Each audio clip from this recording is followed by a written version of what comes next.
Seth, you played a lot with Cordell. Do you have to spend any extra time with them, work on time or anything, or is it just basically next man up, plug in and keep doing what you've been doing? It's a mixture of both.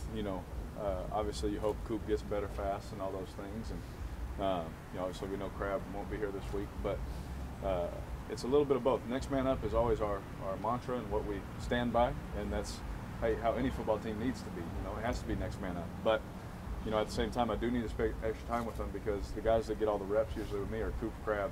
Seth gets a lot of reps with me. CP on certain things, Johnny on certain things, but now we got to make sure that we get all of those reps. That sometimes they wouldn't get with me.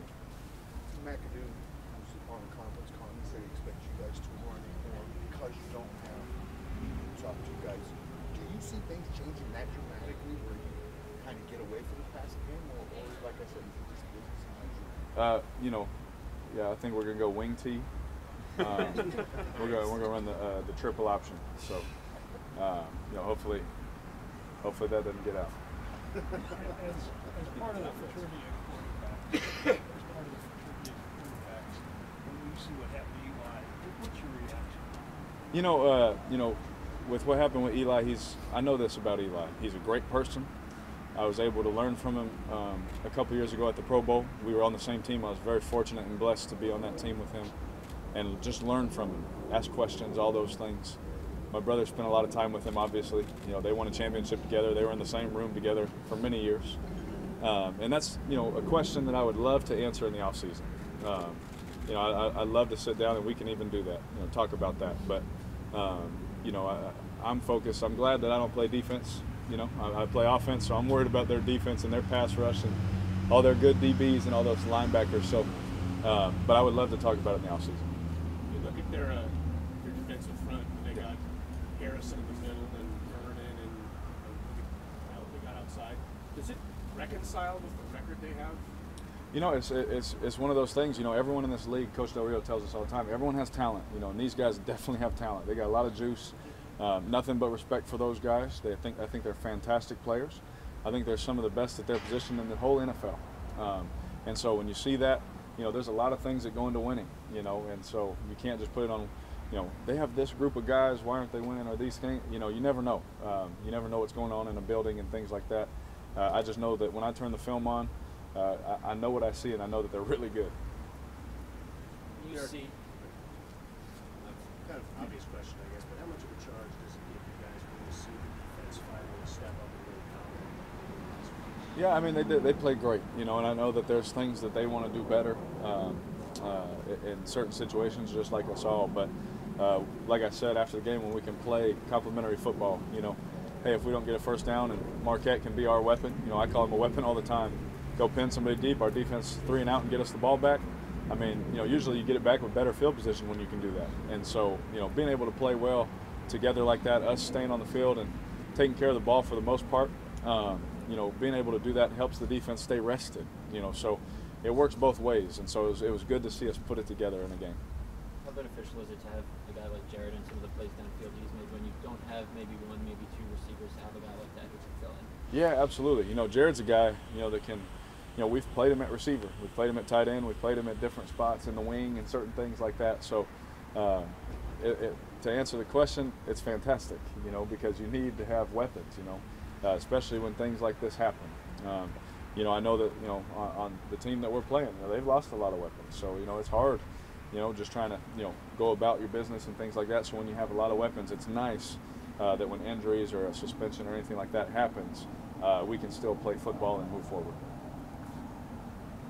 You guys made your second IR move yesterday. Seabass won't come back this year. Oh, okay. If he's done, what kind of teammate was he, and what are your memories of Seabass? Yeah, I didn't even know that.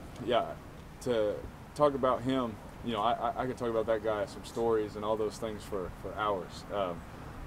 Teammate, one of the best I've ever been around. Always checked on me, even if I had a bad day early on in my career.